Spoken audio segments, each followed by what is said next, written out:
నమస్తే, welcome to okay TV. ప్రస్తుతం నా ముందు టీపీసీసీ అధికార ప్రతినిధి చెనగాని దయాకర్, అలాగే టీపీసీసీ జనరల్ సెక్రటరీ కూడా. సో ఒకసారి మాట్లాడే ప్రయత్నం చేద్దాం. ఇటీవల కేసీఆర్ బయటకు వచ్చి 2 సంవత్సరాల తర్వాత ఒక అఫీషియల్ ప్రెస్ మీట్ హోస్ట్ చేయడం జరిగింది. సో అందులో ఎక్కువ శాతం అధికార పార్టీకి సంబంధించిన పరిపాలన గురించి కావచ్చు, జరుగుతున్న అంశాల గురించి కావచ్చు, గ్లోబల్ సమ్మిట్ను ఉద్దేశించి కూడా అలా చాలా వ్యాఖ్యలు చేయడం జరిగింది. ఇక క్షేత్రస్థాయిలో నేను ప్రజల్లోకి రాబోతున్నా అంటూ కూడా ఓపెన్గా చెప్పడం జరిగింది.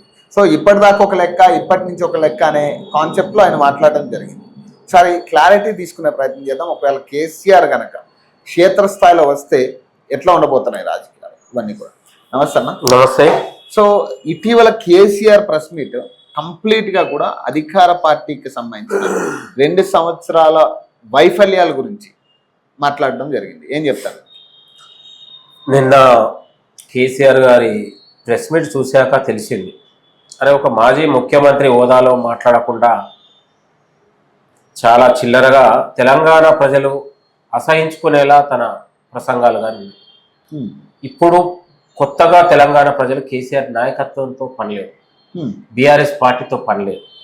ఎందుకంటే 10 ఏళ్లలో వాళ్ళు చేసిన దోపిడీ కావచ్చు, అక్రమాలు, భూదందాలు అనేక ఉన్నటువంటి తెలంగాణ సంపదను దోచుకున్నటువంటి వాళ్ళు కూడా నీతులు మాట్లాడితే ఇవాళ ప్రజలు పట్టించుకోరు.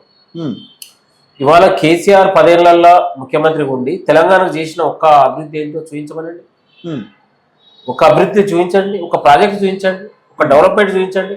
ఈ ప్రాజెక్టుల వల్ల, ఈ డెవలప్మెంట్ వల్ల ఇంతమందికి ఉద్యోగాలు వచ్చినాయి, ఇంతమంది నిరుద్యోగులకు, ఇంతమంది యువతకు ఉపయోగపడే ఒకటి చెప్పండి.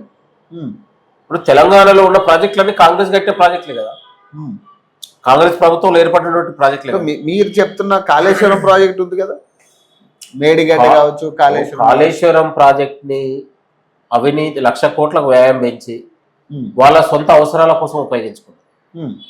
ఇవాళ నాణ్యత లేని ప్రాజెక్టులు కట్టి తెలంగాణ నోట్ల మట్టి కొట్టినటువంటి వాళ్ళు కూడా మాట్లాడితే ఒక ఫ్యూచర్ సిటీ అనేది భావితరాలకు. ఇవాళ తెలంగాణ రాష్ట్రంతో పాటు హైదరాబాద్ అనేది ఇవాళ దేశానికి ఒక గుండెకాయలాగా తయారు. అవును, ఒక ఇండస్ట్రియల్ హబ్గా, ఒక ఎడ్యుకేషన్ హబ్గా, ఒక ఫార్మా హబ్గా మారినటువంటి సందర్భంలో దాదాపు సంవత్సరానికి ఒక 10 కోట్ల ఉన్నటువంటి జనాభా ట్రాన్స్పోర్ట్ కలిగి ఉంది నిరంతరం. అవును, ఇప్పుడు దాదాపు 3 కోట్ల మంది హైదరాబాద్లో ప్రత్యక్ష పరోక్షంగా నివసిస్తూ ఉన్నారు. వీళ్ళందరికీ ఉపాధి కావాలి. ఇప్పుడు తెలంగాణలో చదువుకున్నటువంటి యువత ఉంది. ఒక డెవలప్మెంట్ తీసుకొని చేస్తే అక్కడ డెవలప్ అయింది. దాదాపు ఒక 10-15 లక్షల మందికి ఉపాధి కల్పించాలనే ఆలోచనతోనే అక్కడ రావాల్సిన ల్యాండ్ బ్యాంక్ ఉంది. దాదాపు 30 ఎకరాల్లో ఫ్యూచర్ సిటీ కనుక డెవలప్ అయితే తెలంగాణ దశ మారిపోతుంది. ఆ ఆలోచనతోని ఒక రాబోయే 50 ఏళ్లకు 40 ఏళ్లకు ముందు చూపుతోని ప్రభుత్వం ఇది ఒక రియల్ ఎస్టేట్ వెంచర్ లా ఉన్నట్టున్నాడు కదా. ఇప్పుడు ప్రభుత్వ భూముల్ని కాజేసిన వాళ్ళు, తెలంగాణ సంపదను దోచుకున్న ఈ మూర్ఖులకు, దొంగలకు అభివృద్ధి అనేది తెలంగాణ వాళ్ళు చేసింది ఏం లేదు. ఒక కుటుంబం మాత్రమే దోచుకున్నది. తెలంగాణకు వాళ్ళ వల్ల ఒరిగింది ఏంటండి? నమ్మి వాళ్ళ చేతిలో పెడితే తెలంగాణ మొత్తం దోచుకున్నారు. ఇవాళ అభివృద్ధిని కించపరిచే మాట తెలంగాణకు పట్టిన గబ్బిలాలు వాళ్ళు. తెలంగాణలో శిఖండి రాజకీయాలు చేసి వాళ్ళకు అవకాశాలు ఉన్నప్పుడు సెంటిమెంట్ని రాజేసి ఇవాళ తెలంగాణ ఉన్నటువంటి బలిదానాలకు పాల్పడ్డోళ్ళు అనేక మంది యువతను రెచ్చగొట్టి వాళ్ళ జీవితాలతో ఆడుకునేవాళ్ళు. మేము యువత భవిష్యత్తు నిలబెట్టాలన్న ఆలోచన మాకుంది. యువత భవిష్యత్తును వాళ్ళు ఆడుకుంటే మేము వాళ్ళ భవిష్యత్తు నిలబెట్టాలన్న ఆలోచన మాకుంది. ఇవాళ రైతులు కావచ్చు, మహిళలు కావచ్చు, నిరుద్యోగులు కావచ్చు, ప్రజాప్రభుత్వం కాంగ్రెస్ ప్రభుత్వం వచ్చిన తర్వాత ఒక పెద్దపీట వేసి వాళ్ళకు ఒక ఆత్మగౌరవాన్ని ఇవ్వగలిగింది. ఇప్పుడు ఆయన నీటి హక్కుల కోసం కొట్లాడబోతున్నాయి, ఇక క్షేత్రస్థాయిలో ప్రజల్లోకి రాబోతున్నాని కొన్ని సంకేతాలు ఇస్తా ఉన్నాడు ఆ ప్రెస్ మీట్ ద్వారా. మీరు యాక్సెప్ట్ చేస్తారు? తెలంగాణలో 2015 ఆగస్టులో తెలంగాణ నీటి పంపకాలు జరిగినాయి. ఉమ్మడి తెలంగాణ, ఆంధ్రప్రదేశ్ జరిగితే పక్క రాష్ట్రం ఆంధ్రప్రదేశ్ వాళ్ళు కృష్ణా నది జలాల్లో 511 టీఎంసీల నీటిని తీసుకపోతుంటే కూడా తెలంగాణకు 299 మాత్రమే అవకాశం ఇస్తే కూడా మౌనంగా ఉండి కనీసం మాట్లాడాల్సిన చోట వాళ్ళు మాట్లాడకుండా మౌనంగా ఉండి ద్రోహం చేశారు. ఇవాళ మేము అంటున్నాం బనకచర్ల నల్లమల్ల సాగర్ కావచ్చు, ఇవాళ లింక్ ప్రాజెక్టు కావచ్చు, కృష్ణా నది ఆయకట్టు మీద ఏ ఉన్నటువంటి ప్రాజెక్టులు కట్టినా తెలంగాణకు అన్యాయం జరిగినా సహించేది లేదు. ఆ ఉద్దేశంతోనే మనం డిసెంబర్ 16న మన సుప్రీంకోర్టులో కూడా బనకచర్ల నల్లమల్ల సాగర్ పైన తక్షణం ఆపివేయాలని కూడా రిట్ వేసి, అంటే తెలంగాణ ప్రాజెక్టుల అంశంలో, నది జలాల అంశంలో తెలంగాణకు రావాల్సిన నది జలాల కానీ నీటి అవసరాలు మనం ఇక్కడ కూడా రాజీపడి. ఇప్పుడు చంద్రబాబు నాయుడు కనసైగల్లోనే ఇక్కడ కాంగ్రెస్ ప్రభుత్వం నడుస్తుందనే కాడికి ఇప్పుడు మాజీ ముఖ్యమంత్రి చెప్తా ఉన్నాడు. మీరు ఇది ఒప్పుకుంటారా? అది ముమ్మాటికి విష ప్రచారం. మాజీ ముఖ్యమంత్రి అంటున్నాడు కదా. నేను అనేది అదొక విష ప్రచారం. గత ఆంధ్ర వాళ్ళతో అంటగాగింది వాళ్ళు, ఆంధ్ర పాలకులతో అంటగాకి తెలంగాణకు 10 ఏళ్ల పాటు అన్యాయం చేసింది వాళ్ళు. ఇవాళ మా చిత్తశుద్ధి, మా విశ్వాసం అనేది ప్రజలకు తెలుసు. మేము తెలంగాణ ప్రాజెక్టుల అంశంలో, తెలంగాణ డెవలప్మెంట్ అంశంలో, తెలంగాణ ఆత్మగౌరవం విషయంలో, ప్రజల ఆకాంక్షలో మా నైతికత, మా చిత్తశుద్ధి ప్రజలు గమనించారు, గమనిస్తూనే ఉన్నారు. కాబట్టి అమరవీరుల దగ్గర, కుటుంబాల దగ్గర ఎట్లా ఉన్నాం, ఉద్యమకారుల దగ్గర, కవులు కళాకారుల దగ్గర ప్రజాప్రభుత్వం ఇచ్చినటువంటి గౌరవం కావచ్చు, ముఖ్యమంత్రి గారు ఇచ్చినటువంటి గౌరవం కావచ్చు, ఇవన్నీ కూడా ప్రజలు చూడట్లేదండి. ప్రజలు చూడట్లేదా? కానీ క్షేత్రస్థాయిలో ఒకవేళ ప్రతిపక్ష నాయకుడు బయటకు వస్తే ఇప్పటికైనా ప్రజలకు, ఇప్పుడు ఆయన ప్రతిపక్ష అయినా క్షేత్ర నాయకుడు అయినా ప్రజలకు ఒరిగేదే ఉంది. ప్రజల ఆకాంక్షలకు అనుగుణంగా ఈ రాష్ట్రంలో ధర్నాలు, పోరాటాలను కూడా గౌరవించే ప్రభుత్వం ప్రజాప్రభుత్వం. ఇంకా ఆయన వచ్చి పెద్దగా చేసేది ఏముంది?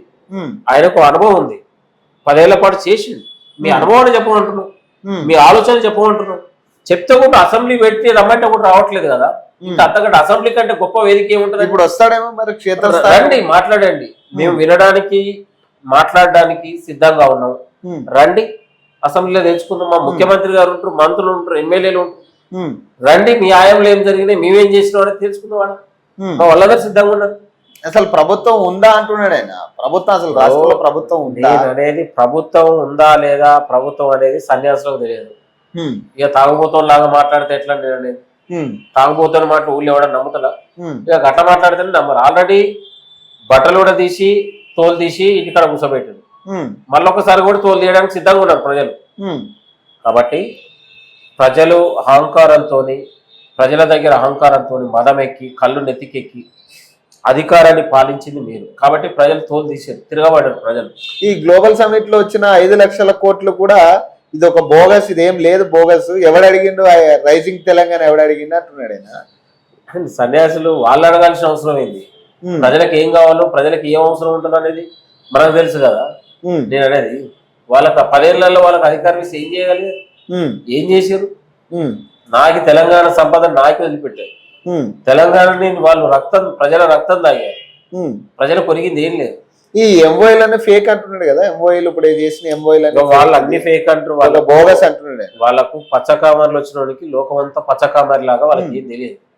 5 స్టార్ హోటల్లో సర్వర్ల చేత ఎంఓఐలు ఇప్పించారు. అదే ఇలాంటి సన్యాసులు, బలుపు మాటలు, అహంకారం మాటలు ఇలా మాట్లాడితేనే ప్రజలు తరిమేరు. తెలుస్తుంది కదా. భవిష్యత్తులో ఇంకొక 10 ఏళ్ల వరకు ఇక్కడ కాంగ్రెస్ ప్రభుత్వం టచ్ చేసే మొగోడు ఉన్నాడు. ప్రజలు మనతోనే ఉన్నారు. మేము అహంకారంగా లేము, విశ్వాసంతో ఉన్నాం, ప్రజల ఆదరణతో ఉన్నాం.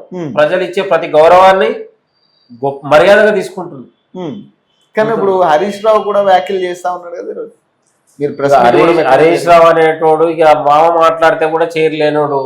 ఇక బీఆర్ఎస్ పార్టీలో ఆయనకు ఏ పదవి ఉందో ఏందో అనేది తెలుసుకోవాలి. ఆయన మనం మాట్లాడు కాదు, ఎమ్మెల్యేనా ఇంకేదా అనేది కాదు, ఆయన తెలుసుకోవాలి. మొన్న మామ ప్రెస్ మీట్ పెడితే కూడా పక్కన చేరేయలేదు, ఆయన నీతులు మాట్లాడతారు. కాబట్టి ఆయన ప్రియారిటీ ఏందనేది బీఆర్ఎస్ భవన్ లో తెలుసుకోవాలి ఆయనది ఏందని. కాబట్టి భావబామర్దుల ఆధిపత్య కొట్లాట ఉంది, వాళ్ళకు నువ్వా నేను అనేది ఉంది. కాబట్టి నువ్వు అసలైనా నేను అసలైనా, నువ్వు బలవంతుడు అనేది వాళ్ళు తెలుసుకోండి. ఇప్పుడు కవిత ఎఫెక్ట్ అనేది అంతా, ఇప్పుడు కవిత కూడా చేసింది అసలు దొంగ మా బావే అంటుంది. మరి మరదలకు సమాధానం ఇవ్వాలి కదా, బావ పారిపోతుండు. మరి ఇవన్నీ మాట్లాడకుండా ప్రజాప్రభుత్వంతో రోజు 18 గంటలు మేము ప్రజల కోసం పనిచేస్తుంటే, ఒక యజ్ఞం లాగా పనిచేస్తుంటే, అరే గతంలో 10 ఏళ్ల పాటు ఈ దొంగలు తెలంగాణని దోసుకొని తిన్నారు, మళ్ళీ తెలంగాణని ఎట్లా మనం బాగు చేయాలి, పిల్లలకు భవిష్యత్తు ఎట్లా ఇవ్వాలి, రైతులకు ఎట్లా బాధ్యత ఇవ్వాలి, రైతులు రాదు ఎట్లా చేయాలి చేసినాం. ఇట్లా మేము ఎన్నో ఉన్నటువంటి పనులు బాధ్యతలు ఉన్నాయి. మేము ఎవడో సన్యాసి ఎవడో తాగుబోతులు మాట్లాడే దానికల్లా మేము పోయి మాట్లాడితే మా సమయం ఉందా మేము చెప్తున్నాం. హరీష్ రావు మాట్లాడేదానికి ఇంకోటి మాట్లాడేదానికి పెద్ద సమాధానం ఇవ్వాల్సిన అవసరం కూడా లేదు.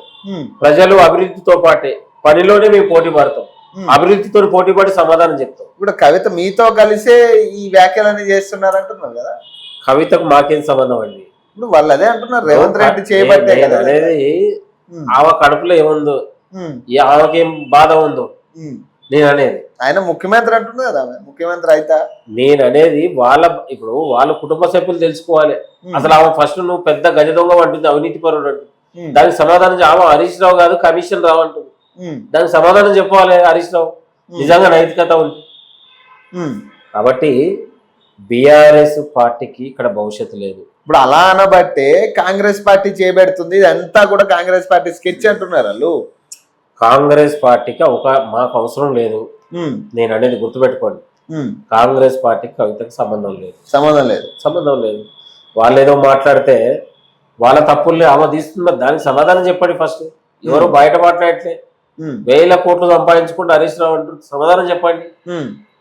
కాళేశ్వరం ప్రాజెక్టులో ఆయన అవినీతి ఉందా లేదా చెప్పాలి. కాబట్టి హరీష్ రావు కాదు కమిషన్ రావుగా అవతారం ఎత్తింది ఆయన. ఫైనల్ గా ఒకటి చెప్పండి, కేసీఆర్ అంటున్నాడు ఇప్పటి నుంచి ఒక లెక్క ఇప్పుడు ఒక లెక్క, ఇక తోలు తీస్తాం అధికార పార్టీది అంటున్నారు.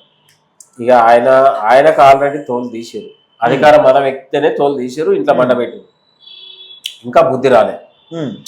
ఆల్రెడీ రాజకీయాలలో కేసీఆర్తో ఇక ప్రజలకు పని లేదు, ప్రజలకు విసిగి చెందారు ఆయన. ఇలా ఆయన ఉపన్యాసాలకు ఆయన మాటలకు ఎవ్వడు వినడానికి సిద్ధంగా లేరు. కాబట్టి ఏదో బలవంతంగా తీసుకొచ్చి మన హరీష్ రావు కేటీఆర్ లో ఇక మమ్మల్ని బీఆర్ఎస్ కార్యకర్తలు కూడా నమ్మట్లేదు, ఏదో బలవంతంగా తీసుకొచ్చారు. బతిలాడితో వచ్చినట్లాగానే ఉంది ఆయన ఉపన్యాసం. కాబట్టి ప్రజలు నమ్మరు, ప్రజలు చాలా మార్పును కోరుకుంటారు, తెలివైన వాళ్ళు అభివృద్ధిని కోరుకుంటారు, ఆత్మగౌరవాన్ని కోరుకుంటారు. కాబట్టి వాళ్లకు తెలంగాణ గురించి కానీ తెలంగాణ రాష్ట్ర అభివృద్ధి కానీ ముఖ్యమంత్రి గురించి మాట్లాడే నైతికత లేదు. కానీ ఇప్పుడు ఇంకొక చర్చ జరుగుతూ ఉంది రాష్ట్రంలో, ఈ బీఆర్ఎస్ బీజేపీ కలవబోతున్నాయి, పొత్తు పెట్టుకుని ఎన్నికల్లో గెలవడానికి ప్రయత్నిస్తున్నాయి అంటున్నారు. వాళ్ళు ఇప్పటి నుంచి కాదు 10 ఏళ్ల నుంచి సహజీవనం చేస్తూనే ఉంది. ఇలా కొత్తగా చేసేది ఏముందండి? ఇది అఫీషియల్ ఏమో, ఇది అఫీషియల్ చేస్తున్నారు. 10 ఏళ్ల నుంచి ఆయన పెట్టే ప్రతి బిల్లులకు ఈయన మద్దతు ఇస్తూనే ఉండు. ఇలా కేసులు కాపాడేది బీజేపీ, బట్ కొత్తగా చేసేది ఏంటంటే తెలంగాణలో మరో కూటమి ప్రభుత్వం వస్తే కాంగ్రెస్ పరిస్థితి ఏంటి? ఇలాంటి కూటములకు ఈ మేకపోతు గాంభీర్య ఉడత ఊపులకు ప్రజాప్రభుత్వం భయపడదు, కాంగ్రెస్ పార్టీ భయపడదు. గుర్తుపెట్టుకు, ఎన్ని వచ్చినా కూడా భయపడేదే లేదు నేను అనేది. కానీ మీ అభిమానులు అంటే బేసిక్గా నేను అడగాల్సిన క్వశ్చన్ ఇది, చాలా రోజుల నుంచి మీరు కూడా పార్టీకి పనిచేస్తున్న వ్యక్తి, బేసిక్గా ఇప్పుడు ఆల్రెడీ ఏదైతే చైర్పర్సన్లా లేకపోతే ఇంకోటి నడుస్తుంది కాబట్టి చెనగాని దయాకర్ కార్యాచరణ ఎలా ఉండబోతుంది? ఎందుకంటే చాలా మంది మిమ్మల్ని కూడా ఆశించే వాళ్ళంటే ఏదో ఒక పదవిలో చూడాలనుకునే వాళ్ళు ఉన్నారు కదా. కాంగ్రెస్ పార్టీ అనేది గొప్ప పార్టీ, బడుగు బలహీన వర్గాలకు నాయకత్వం ఇచ్చే పార్టీ, యువతకు ప్రధానంగా విశ్వాసం కల్పించి అనేక ఉన్నటువంటి రాజకీయ అవకాశాలు ఇచ్చే పార్టీ. కాబట్టి ఒక మంచి ప్రజల కోసం దేశం కోసం పాటుపడే పార్టీ కాంగ్రెస్ పార్టీ ఎప్పుడు కూడా పదవులు అనేది నిబద్ధతకు కష్టపడే ప్రతి బిడ్డకు కార్యకర్తకు తప్పకుండా న్యాయం చేస్తారు. కానీ మీరు ప్రతి ఉద్యమంలో కొట్లాడుతున్న వ్యక్తి కదా, ముందు కాంగ్రెస్ పార్టీ పైన మా అందరికి నమ్మకం విశ్వాసం ప్రగాఢమైనటువంటి మాకు విశ్వాసం ఉంది. ఈ పార్టీ కష్టపడడానికి పార్టీ కోసం నిరంతరం పనిచేయడానికి ఒక సైనికుల్లాగా పనిచేస్తాం. పదవులని మనం మన యొక్క నిబద్ధతను బట్టి మన యొక్కని బట్టి పార్టీ అవకాశాలు చైర్పర్సన్స్ లో మీ పేరు కూడా వినపడుతుంది అనేది నడుస్తున్న. ఏది ఇచ్చినా పార్టీ యొక్క గొప్పతనం, ఏ అవకాశం ఇచ్చినా పార్టీ గొప్ప పని చేస్తానంటే ఏ అవకాశం ఇచ్చినా తీసుకుంటారు. పార్టీ అభివృద్ధి కోసం పార్టీ కోసం నిరంతరం పనిచేయడానికి మేము సిద్ధం. పార్టీ లక్ష్యం, పార్టీ అభివృద్ధి లక్ష్యం. పార్టీ అనేది ప్రజల కోసం పనిచేసే పార్టీ, గొప్ప క్రమశిక్షణ పార్టీ. కాబట్టి ఈ పార్టీ కోసం మేము ఎంతటి త్యాగం చేయడానికైనా మేము సిద్ధంగా ఉంటాం. రైట్. సో ఇది చెన్నగాని దయాకర్ గారితో ఫేస్ టు ఫేస్. మరిన్ని అప్డేట్స్ కోసం చూస్తూనే ఉండండి. ఓకే.